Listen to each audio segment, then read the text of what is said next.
Hello everyone, welcome to Sarji academy. Psychology series में ये हमारा 5th लेक्चर है और आज के लेक्चर में हम जो टॉपिक स्टडी करेंगे that is motivation, memory and thinking. तीनों ही topics exam point of view से काफी ज्यादा इंपॉर्टेंट हैं। सो स्टार्ट करते हैं विद आवर फर्स्ट क्वेश्चन। देख सकते हैं फर्स्ट क्वेश्चन है हमारे पास, dash is the set of forces that energise, directs and sustains behaviour. Dash शक्तियों का समूह है जो व्यवहार को सक्रिय, निर्देशित और कायम रखता है। Options are, option A is motivation, that is अभिप्रेरणा, option B is attitude, aptitude, that is अभिक्षमता, option C is emotion, that is संवेग, option D is commitment, that is प्रतिबद्धता। So out of the 4 options यहाँ पे हमारे पास जो correct option है that is the option A, motivation. याद रखिएगा जब भी मोटिवेशन के बारे में बोला जाता है तो मोटिवेशन क्या है, एक ऐसी एनर्जी है जो कि सबसे पहले क्या करती है, हमारे बिहेवियर को अराउज करती है, देन उसे एक डायरेक्शन प्रोवाइड करती है, directs, and then sustains behaviour, sustains behaviour. Sustain की जगह मेंटेन वर्ड भी लिखा हो सकता है। तो हमारे व्यवहार को जागृत करना, उसे एक दिशा प्रदान करना और उसे बना करके रखना, ये काम किसका है, दैट इज ऑफ मोटिवेशन। ठीक है, तो याद रखिएगा that is the first question. Next question number 2। Out of Maslow's hierarchy of needs, which need is fulfilled by providing midday meal to school children? Maslow की आवश्यकताओं के पदानुक्रम में से कौन सी आवश्यकता स्कूली बच्चों को मध्याह्न का भोजन प्रदान करके पूरी की जाती है? ठीक है, तो मिड डे मील स्कीम जो है उसके अंतर्गत बच्चों को मिड डे मील्स जो है, दोपहर का खाना, वो प्रोवाइड किया जाता है। सो मैस्लो ने जो भी हमारे पास नीड्स दी हैं उनमें से कौन सी नीड को हम फुलफिल करेंगे by providing mid day meals to the school children. So options are, option A है self esteem needs, that is आत्मसम्मान की आवश्यकता। ऑप्शन बी इज बेसिक और फिजियोलॉजिकल नीड्स, दैट इज शारीरिक आवश्यकता। Option C is security needs, that is सुरक्षा की आवश्यकता। And last option number D, that is self actualization needs, that is आत्मबोध की आवश्यकता। तो देखिए मिड डे मील क्यों प्रोवाइड की जाती है, ताकि बच्चों को न्यूट्रिशनल फूड जो है, एक अच्छा फूड प्रोवाइड किया जा सके। अब फूड किस चीज की रिक्वायरमेंट है, फूड हमारी बॉडी की, हमारे शरीर की रिक्वायरमेंट है। सो उस अकॉर्डिंग जो गिवन ऑप्शंस हैं उनमें आपके पास option number B correct answer हो जाएगा, दैट इज फिजियोलॉजिकल और बेसिक नीड्स। इन्हीं को सर्वाइवल नीड्स भी कहा जाता है, याद रखिएगा, सर्वाइवल नीड्स। अगर हम बात करें अब्राहम मैस्लो की, अब्राहम मैस्लो काफी इंपॉर्टेंट नेम है ये मोटिवेशन के विद रिस्पेक्ट। इन्होंने एक थ्योरी दी थी by the name hierarchy of needs, hierarchy of needs.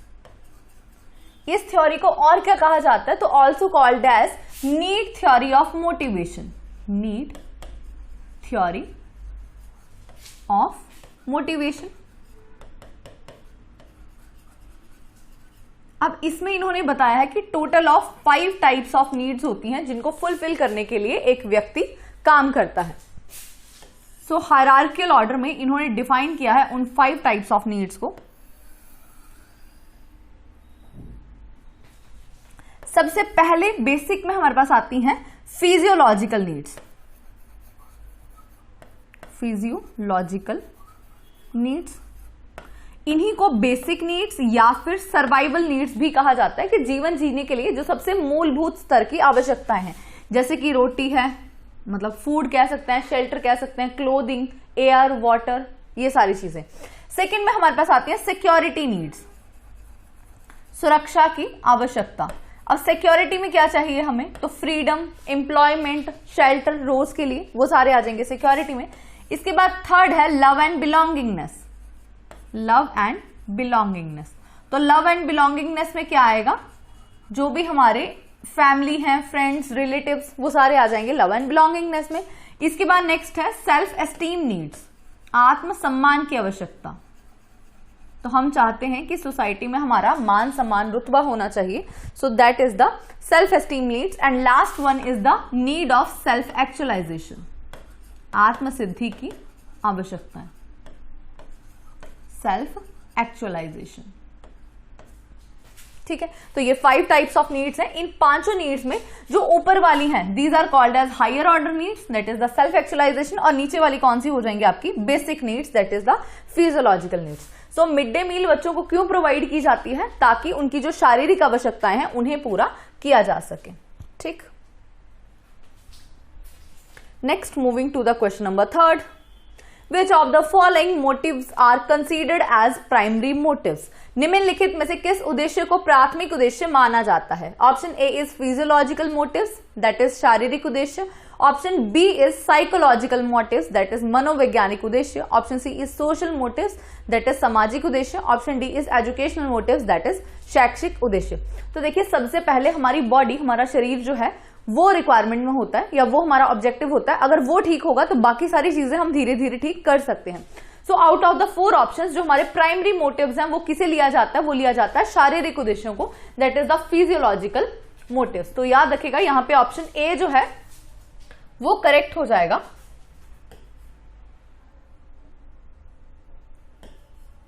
ठीक है, फिजियोलॉजिकल मोटिव्स दैट इज शारीरिक उद्देश्य। नेक्स्ट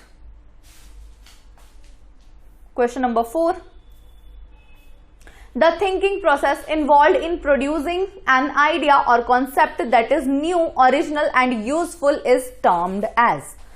एक विचार या अवधारणा के निर्माण में शामिल सोचने की प्रक्रिया जो नई, मूल और उपयोगी है कहलाती है। Option A is creativity, that is सृजनात्मकता। Option B is innovation, that is नवाचार। Option C is intelligence, that is बुद्धि। Option D is synaptics, that is समुच्चय बोधक। सो एक ऐसा थिंकिंग प्रोसेस जो हमें नए नए आइडियाज को जनरेट करने में हेल्प करता है, उसे क्या कहा जाता है, that is called as creativity. So option A यहां पर करेक्ट हो जाएगा। क्रिएटिविटी जो है ये आपका हमें मदद करता है नए नए आइडियाज को यूजफुल या यूं कह लीजिए रेलिवेंट आइडियाज को जनरेट करने में। Next question number 5, memory system with large storage capacity, विशाल भंडारण क्षमता वाली स्मृति संस्थान है। Option A is sensory, that is संवेदी। Option B is short term, that is अल्पकालीन। Option C is long term, that is दीर्घकालीन। Option D is attention, that is अवधान। तो देखिए, मेमोरी जो मैक्सिमम स्टोरेज कैपेसिटी वाली मेमोरी है हमारी वो कौन सी होती है, that is the long term memory. So option number C जो है यहां पर वो करेक्ट हो जाएगा।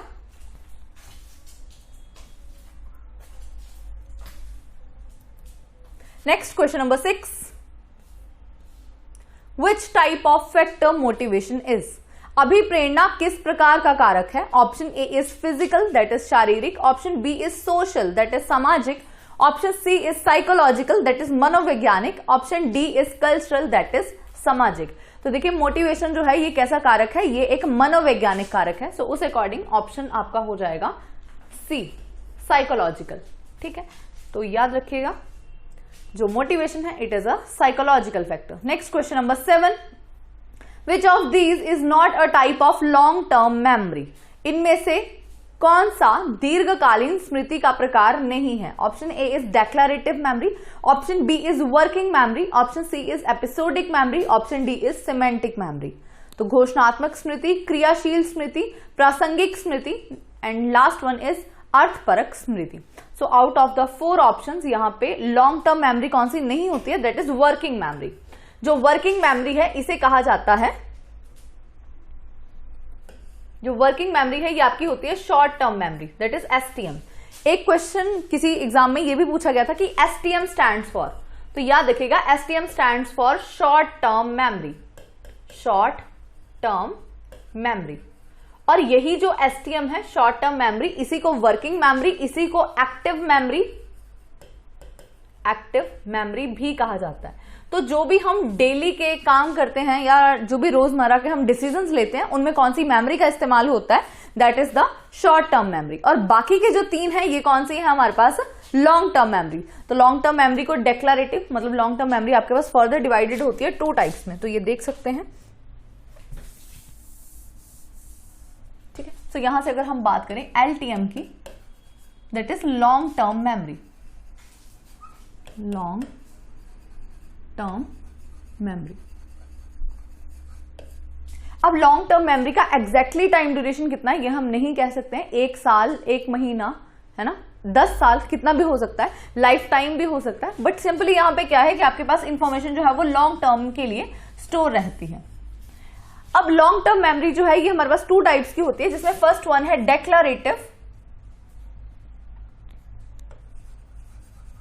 डेक्लारेटिव विच इज घोषणात्मक, and other one is non declarative.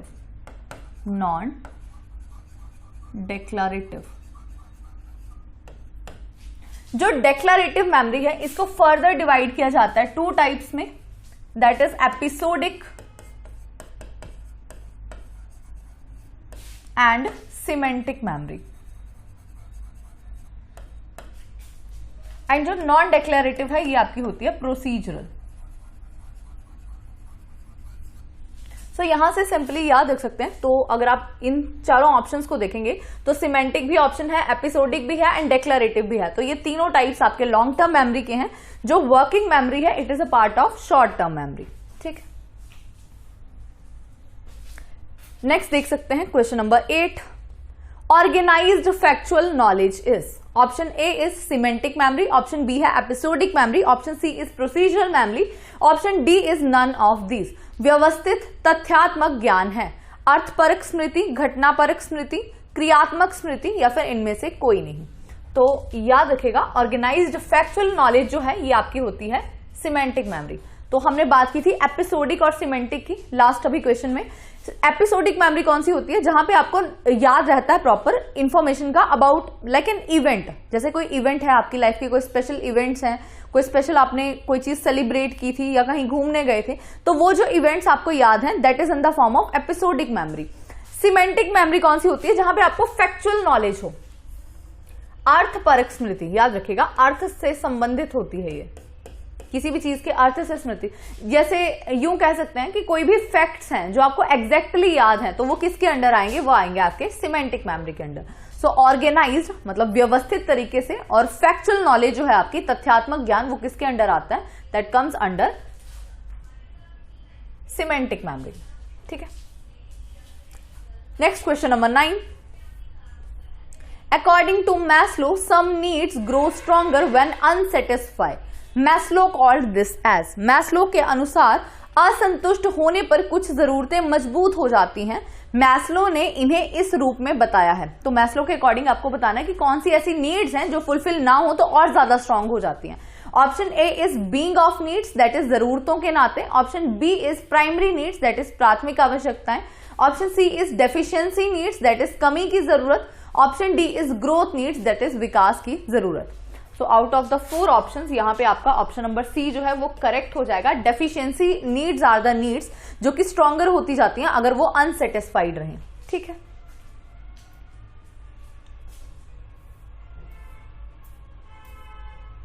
Next question number 10। Which of the following will not be a factor for motivation. निम्नलिखित में से कौन सा अभिप्रेरणा का एक कारक नहीं होगा। Option A is awarding prizes for good performance, अच्छे निष्पादन के लिए पुरस्कार देना। Option B is providing incentives for achievements, उपलब्धियों के लिए प्रोत्साहन देना। Option C is praise on achieving objectives, लक्ष्य प्राप्ति के लिए प्रशंसा। Option D is prescribing high repetition practice of a topic, एक विषय का उच्च दोहराव अभ्यास निर्देश करना। सो कौन सा एक फैक्टर है जो मोटिवेशन को एनहांस करेगा। हम बच्चों को गुड परफॉर्मेंस के लिए प्राइजेस भी देंगे, मतलब परफॉर्मेंस के लिए प्राइज देंगे, उनको इंसेंटिव्स भी प्रोवाइड करेंगे, उनकी प्रेज भी की जाएगी। बट प्रिस्क्राइबिंग हाई रेपिटेशन मतलब बार बार प्रैक्टिस करना, ये मोटिवेशन का एक फैक्टर नहीं है। सो आउट ऑफ द 4 ऑप्शंस यहां पे ऑप्शन नंबर डी जो है वो करेक्ट हो जाएगा। Option number D is not a factor for motivation. कई बार ऐसे भी हो सकता है कि हमें ऐसा लगे कि ये भी आंसर है, मतलब 4 में से ना कई बार हो सकता है कि आपको सारे ही आंसर्स लग रहे हो, तो उस केस में क्या किया जाएगा कि जो भी लीस्ट पॉसिबल आंसर है, या यूं कहिए अगर आप नॉट में जा रहे हैं तो जो भी लीस्ट पॉसिबल होगा उसको लेके जाना, या ऐसे कहिए कि जो भी बेस्ट पॉसिबल आंसर लगे आउट ऑफ द 4 ऑप्शंस वो आपको लेके जाना है। तो उस अकॉर्डिंग याद रखिएगा। जैसे यहां पे हो सकता है कि ऑप्शन डी भी लग रहा हो मोटिवेशन को इनहांस करने के लिए, but out of the 4 options जो सबसे ज्यादा प्रेफरेबल आंसर है वो आपका डी ही होगा। So prescribing high repetition practice of a topic, ये मोटिवेशन का फैक्टर नहीं होगा। Next question number 11, What type of thinking involves generating multiple possible solutions to a problem? किस प्रकार की सोच में किसी समस्या के अनेक संभावित समाधान उत्पन्न करना शामिल है?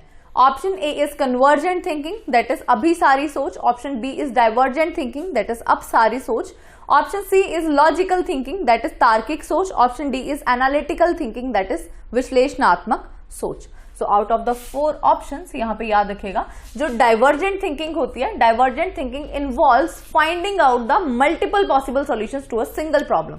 तो यहां पे क्या है, इसका मतलब है multiple solutions to a single problem. तो किसी एक समस्या को सुलझाने के लिए अलग अलग समाधान ढूंढना, ये डाइवर्जेंट में आएगा, वेयर एज कन्वर्जेंट के अंदर आता है single solution to a single problem, single solution to a problem. ठीक है, सो क्वेश्चन नंबर 11 का जो करेक्ट आंसर है ये हो जाएगा ऑप्शन नंबर बी। नेक्स्ट देख सकते हैं question number 12, short term memory last for about, अल्पकालिक स्मृति लगभग बनी रहती है। तो कितने समय तक बनी रहती है शॉर्ट टर्म मेमोरी, वो बताना है। Option A is 5 to 10 seconds, option B is 10 to 20 seconds, option C 20 to 30 seconds and D is 30 to 40 seconds. So ये आप याद रखिएगा, इंपॉर्टेंट क्वेश्चन है कि शॉर्ट टर्म मेमोरी का जो टाइम ड्यूरेशन है ये होता है 20 to 30 सेकेंड्स। ठीक, next question number 13, motivation should be followed by, अभिप्रेरणा आमतौर पर किसके फलस्वरूप होनी चाहिए? Option A is reward, option B is incentive, C is knowledge of result, D is punishment. Option A है प्रतितोषित, ऑप्शन बी इज प्रोत्साहन, ऑप्शन सी इज परिणाम का ज्ञान, ऑप्शन डी इज दंड। तो मोटिवेशन किससे फॉलोड होनी चाहिए या किस चीज को ध्यान में रखते हुए होनी चाहिए? That is the reward.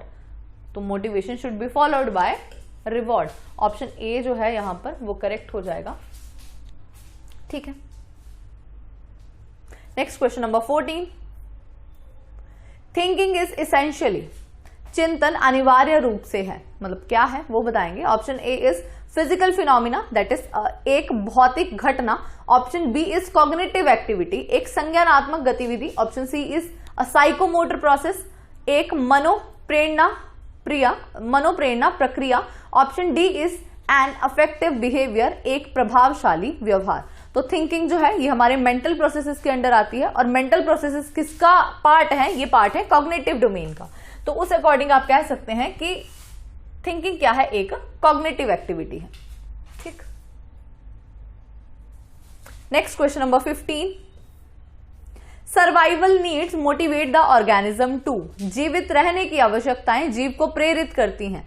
Option A to avoid painful experiences, दर्दनाक अनुभवों से बचने में। To provide for physiological needs, शारीरिक आवश्यकताओं की पूर्ति में। Third is gain higher status and recognition, उच्च स्थिति और मान्यता प्राप्त करने में। Option D is seek pleasure, that is आनंद की तलाश में।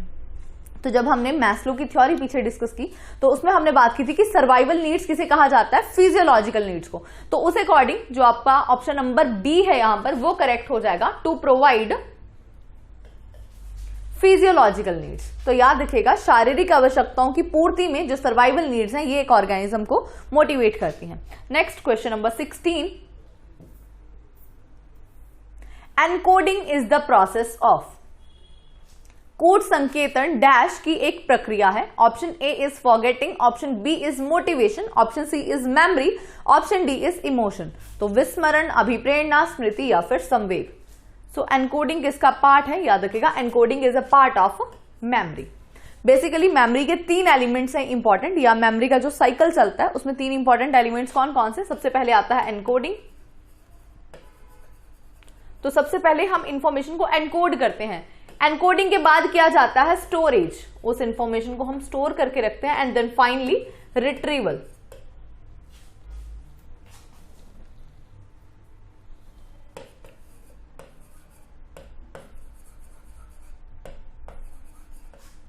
तो एनकोडिंग, स्टोरेज एंड रिट्रीवल, ये 3 इंपॉर्टेंट एलिमेंट्स हैं मेमोरी के, और उसी अकॉर्डिंग यहाँ पे ऑप्शन नंबर सी जो है आपका वो करेक्ट हो जाएगा। Question number 17, short term memory is also known as, short term memory को और किस नाम से जाना जाता है? Option A is sensory memory, option B is active memory, option C is passive memory, option D is none of these. अल्पकालीन स्मृति को और किस नाम से जानते हैं? ऑप्शन ए इज संवेदिक स्मृति, ऑप्शन बी है सक्रिय स्मृति, ऑप्शन सी इज निष्क्रिय स्मृति, ऑप्शन डी इज इनमें से कोई नहीं। तो याद रखिएगा, जो आपकी शॉर्ट टर्म मेमोरी है इसे और क्या कहा जाता है? तो also called as active memory, क्योंकि हम जब भी प्रेजेंटली मतलब कॉन्शियस माइंड में रह करके हम जो भी काम करते हैं तो एक्टिवली किया जाता है वो, इसलिए इसे एक्टिव मेमोरी भी कहा जाएगा। Next question number 18,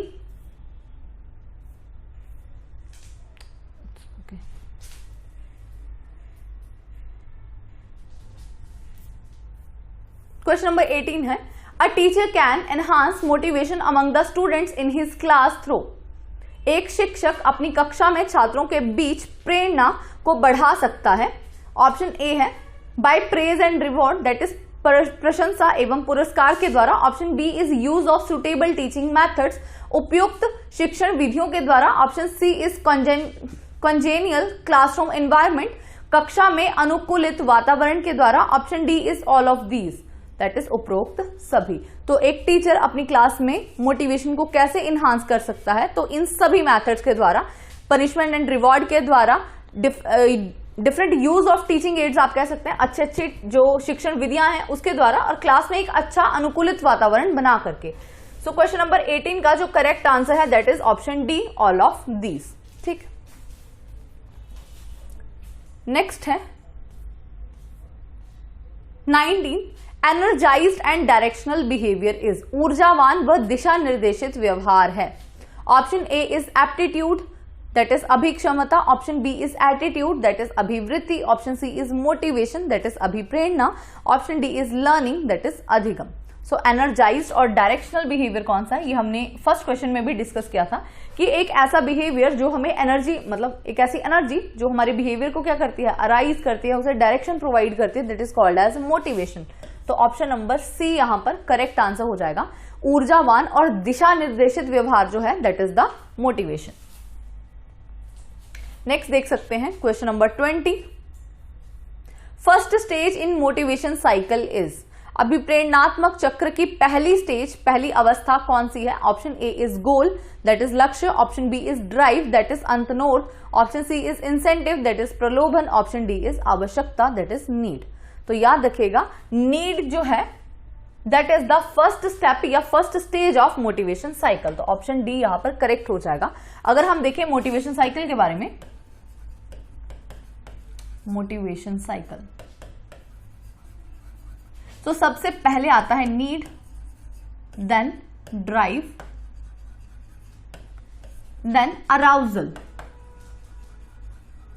arousal to act या सिंपल अराउजल भी लिख सकते हैं, then achievement,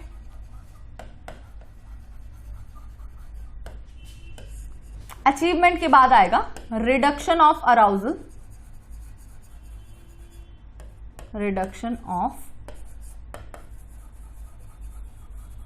arousal and then need. तो ये हमारा एक मोटिवेशन साइकिल है। तो यहां पे याद रखिएगा, नीड जो है that is the first step for motivation cycle. Also जो जैसे BF स्किनर जो है, इनका एक कोट है वो भी याद रखिएगा, that motivation is a super highway to learning, motivation is a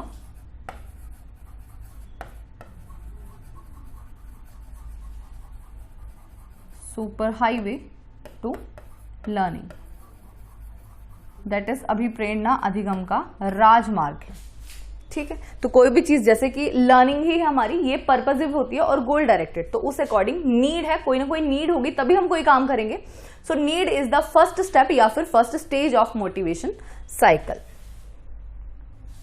next is question number 21, which is not included in memory. आपको बताना है इनमें से क्या चीज स्मृति में सम्मिलित नहीं है। Option A is encoding that is कूट संकेतन, option B is storage that is भंडारण, option C is retrieval that is पुनर्स्थापन, option D is none of these. तो अगर आपको याद होगा, अभी हमने कुछ क्वेश्चंस पहले डिस्कस किया है कि मेमोरी के अंदर 3 इंपॉर्टेंट एलिमेंट्स कौन कौन से आते हैं, that is encoding, storage and retrieval. तो तीनों के तीनों ही इंक्लूडेड है मेमोरी में। सो इस क्वेश्चन का जो करेक्ट आंसर हो जाएगा that is the question option number D, none of these. तो एनकोडिंग, स्टोरेज और रिट्रीवल ये तीनों के तीनों इंक्लूडेड होते हैं मेमोरी में। Next is question number 22 According to Maslow, which human need is highest in hierarchy? Maslow के अनुसार मानव आवश्यकता के उपक्रम में सबसे ऊंचा स्थान किसका है? Option A is safety needs that is सुरक्षा की आवश्यकता, option B is physiological needs that is शारीरिक आवश्यकता, option C is need for self actualisation आत्म सिद्धि की आवश्यकता, option D is esteem needs that is सम्मान की आवश्यकता। तो मैस्लो का हायरार्की थ्योरी हमने अभी डिस्कस की थी, उसके according highest level of needs आपकी कौन सी हैं, that is the need of self actualisation. Option C जो है यहां पर करेक्ट हो जाएगा। और अगर हमसे बेसिक या सर्वाइवल नीड्स पूछी जाती है तो वो हो जाएंगी हमारी फिजियोलॉजिकल नीड्स, ये वाली। ठीक है, तो यहां पे याद रखिएगा जो क्वेश्चन नंबर 22 है, क्वेश्चन नंबर 22 का correct answer is C, that is need for self actualization. Next question number 23, drive theory is related to, चालक सिद्धांत संबंधित है, किससे संबंधित है? Option A is learning that is अधिगम से, option B is intelligence that is बुद्धि से, option C is motivation that is अभिप्रेरणा से, option D is personality that is व्यक्तित्व से। तो चालक सिद्धांत या ड्राइव रिडक्शन थ्योरी जो है it is a theory of motivation. इस थ्योरी का पूरा नाम क्या है? That is drive reduction theory, drive reduction theory given by Clark Hull. So Clark हल की ये थ्योरी है, ड्राइव रिडक्शन थ्योरी मोटिवेशन की है। क्लार्क हल के according reduction of drive is the primary cause behind motivation. तो हम मोटिवेट क्यों होते हैं? ताकि जो ड्राइव हमारे अंदर जनरेट हुई है हमारे मन में उसको रिड्यूस किया जा सके। इसी के अंदर इन्होंने कॉन्सेप्ट दिया है होम्योस्टेटिस का, होम्योस्टेटिस। वैसे तो ये टर्म जो है होम्योस्टेटिस,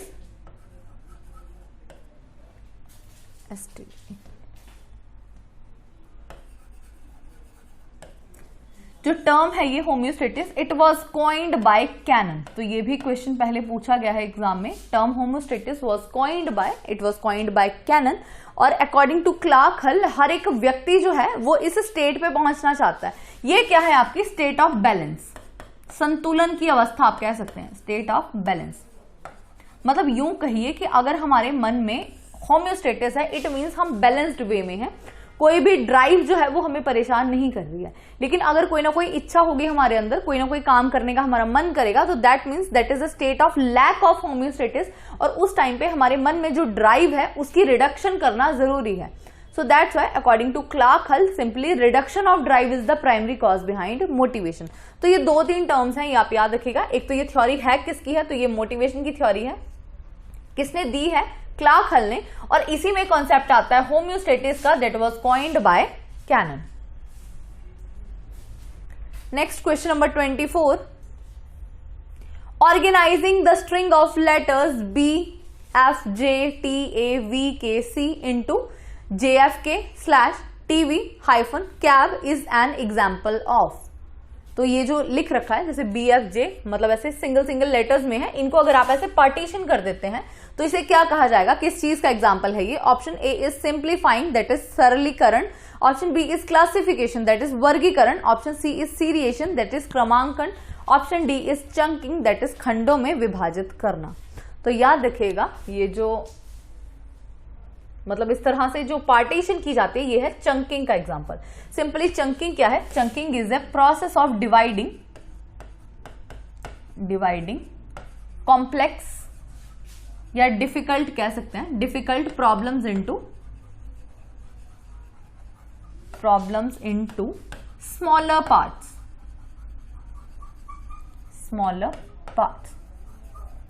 जैसे आपने देखा होगा कि हमारा जो आधार कार्ड नंबर है या पैन कार्ड नंबर है, बैंक अकाउंट नंबर है, मोबाइल नंबर्स भी जो है ना वो ऐसे डिजिट्स में होते हैं, जैसे 1 2 3 4 5 6 7 8 6 2 3 4 इस तरह से करके। तो ये जो स्मॉल स्मॉल पार्टीशन है that is called as chunking. और ये चंकिंग किस लिए जरूरी है या किस में की जाती है? तो firstly it is done in memory, तो chunking is a part of memory. ये भी क्वेश्चन एक एग्जाम में पूछा गया है कि चंकिंग हम किसके अंडर करते हैं? चंकिंग हम करते हैं मेमोरी के अंडर। मेमोरी में भी हमारे पास 3 तरह की मेमोरी होती है, sensory memory, short term and long term. तो चंकिंग जो है ये किसमें की जाती है? चंकिंग की जाती है शॉर्ट टर्म मेमोरी में, ताकि जो भी मटेरियल है या जो भी इंफॉर्मेशन है उसको ज्यादा लंबे समय तक याद रखा जा सके, इसलिए हम चंकिंग करते हैं शॉर्ट टर्म मेमोरी में। एक चीज और याद रखिएगा कि शॉर्ट टर्म मेमोरी में जो मैक्सिमम नंबर ऑफ डिजिट्स आप कह लीजिए या मैक्सिमम नंबर ऑफ जो इंफॉर्मेशन हम स्टोर कर सकते हैं दैट इज 7 ± 2। ठीक है, तो 7 ± 2 क्या है? ये क्या है? Number of items that can be stored by a normal human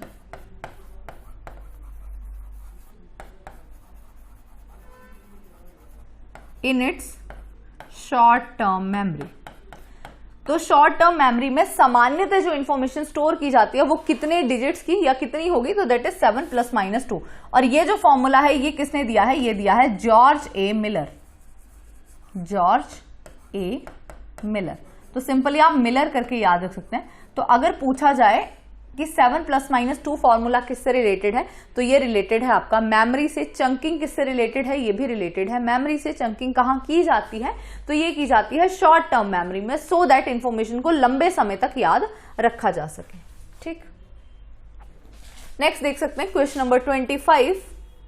which of the following is not a cause of forgetting? आपको बताना है कि विस्मरण का या भूलने का इनमें से कौन सा कारण नहीं होगा। Option A is a change in individual's attitude, option B is interference caused by later learning, option C is lapse और passage of time, option D is repressed memories और एक्सपीरियंसेस। निम्नलिखित में से कौन सा भूलने का कारण नहीं है? ऑप्शन ए इज एक व्यक्ति के दृष्टिकोण में परिवर्तन, ऑप्शन बी इज बाद में सीखने के कारण व्यवधान, ऑप्शन सी इज समय का बीतना, ऑप्शन डी इज दमित यादों का अनुभव। तो देखिए फॉरगेटिंग जो है वो किस कारण नहीं होती? तो दैट इज ऑप्शन नंबर ए। बाकी तीनों रीजंस जो हैं वो फॉरगेटिंग के होते हैं। अगर हम बात करें इंटरफेरेंस की, इंटरफेरेंस जो है पहले तो ये पूछा जा सकता है कि इंटरफेरेंस थ्योरी जो है ये किससे रिलेटेड है?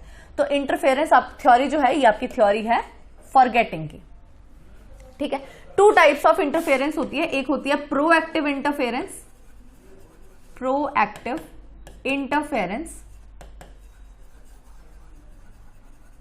and second one is retroactive interference।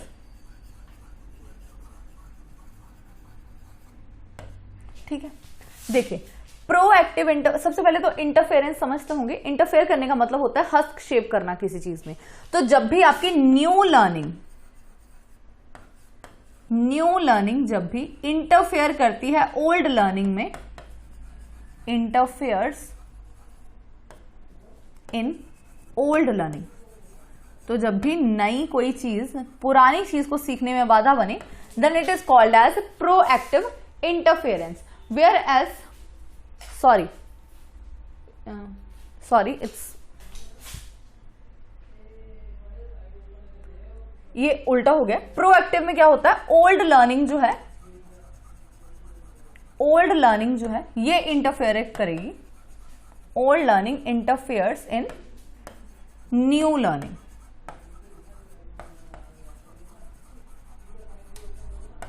ठीक है, वेयर एज रेट्रोएक्टिव में क्या होगा आपके पास? यहां पे जो न्यू लर्निंग है, new learning that will interfere in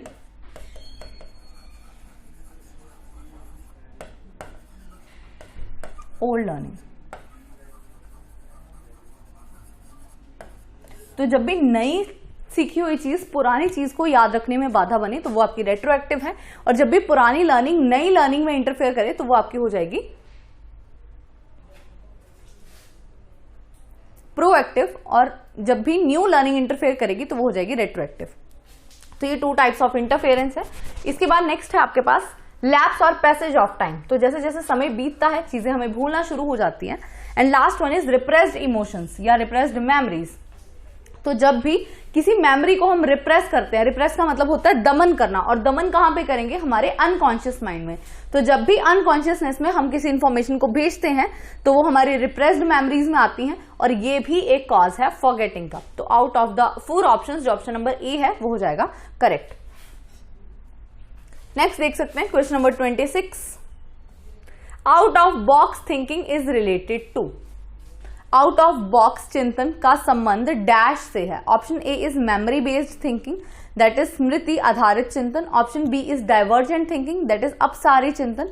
option C is convergent thinking, that is अभिसारी चिंतन। Option D is consistent thinking, that is तर्कयुक्त चिंतन। So out of the box thinking ये किसे कहा जाता है, मतलब बॉक्स से बाहर निकल के सोचना, that is the divergent thinking. तो क्वेश्चन नंबर 26 का जो करेक्ट आंसर है that is option number B. Next 27, the term mnemonics is related to. Mnemonics शब्द का संबंध डैश से है। Option A is memory, that is स्मृति। Option B is amnesia, that is स्मृति लोप। Option C is anaemia, that is अरक्ता। Option D is cognitive, that is संज्ञानात्मक व्यवहार। तो निमोनिक्स जो है, मतलब कोई भी निमोनिक हम बनाते हैं किसी चीज को याद करने के लिए, तो that is a part of memory. Option A is the correct answer. Next question number 28, Which among the following are the sensory channels? इनमें से कौन सा संवेदी माध्यम है? Option A is vision, that is दृष्टि। Option B is hearing, that is श्रवण। Option C is touch, that is स्पर्श। Option D is all of these, that is उपरोक्त सभी। तो सेंसरी चैनल्स कौन से? ये सारे हैं, ये सारे हमारे सेंसेस का काम करते हैं। तो that's why all are vision, touch, hearing, all are sensory channels. Next question number 29, Which of the following is the correctly arranged? तो आपको सीक्वेंस बताना है एनकोडिंग, स्टोरेज और रिट्रीवल का। Option A is encoding, then retrieval, then storage. Encoding, storage, retrieval, storage, retrieval, encoding, या फिर retrieval, storage, encoding. तो ये हमने पीछे डिस्कस किया था कि 3 एलिमेंट्स हैं हमारे पास मेमोरी के, that is encoding, storage and retrieval, और उनका भी सीक्वेंस क्या है। तो सबसे पहले आता है encoding, then storage and then retrieval. तो क्वेश्चन नंबर 29 का जो करेक्ट ऑप्शन है that is option number B. Next question number 30, who conducted the experiments on forgetting? किसने विस्मरण पर प्रयोग किए? Option A is Ebbinghaus, option B is Woodworth, option C is Tout, option D is none of these. तो अगर बात की जाए मेमोरी पे फॉरगेटिंग पे एक्सपेरिमेंट्स की, तो ये किए हैं एबिंगस ने। ठीक है, एबिंगस ने ही हमारे पास जो है वो कर्व ऑफ फॉरगेटिंग दिया है। तो अगर पूछा जाए कि कर्व ऑफ फॉरगेटिंग जो है या फिर curve of retention,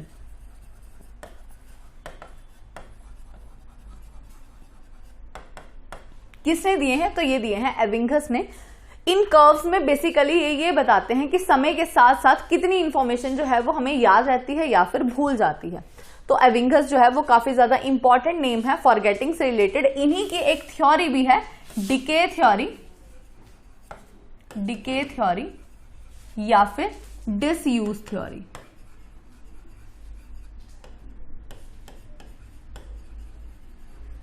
decay theory या फिर डिसयूज थ्योरी।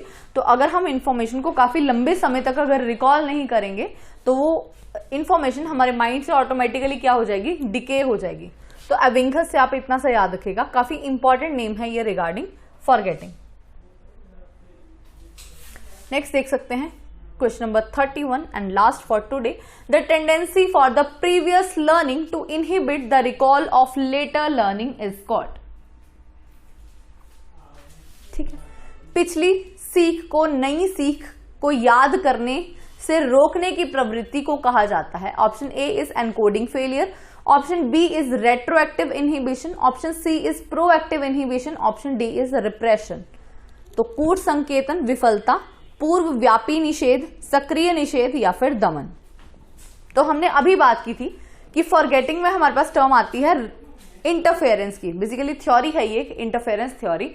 इसमें दो तरह की इंटरफेरेंस आती है, प्रोएक्टिव एंड रेट्रोएक्टिव इंटरफेरेंस। अब रेट्रोएक्टिव इंटरफेरेंस कौन सी होती है? जब भी न्यू लर्निंग इंटरफेयर करती है प्रीवियस लर्निंग में, और जब प्रीवियस लर्निंग इंटरफेयर करेगी लेटर लर्निंग का मतलब है बाद वाली लर्निंग, या जिसे आप न्यू लर्निंग भी कह सकते हैं। तो जब भी प्रीवियस लर्निंग इंटरफेयर करेगी लेटर लर्निंग में, then it is called as a proactive inhibition. तो यहां पे ऑप्शन सी जो है वो करेक्ट हो जाएगा।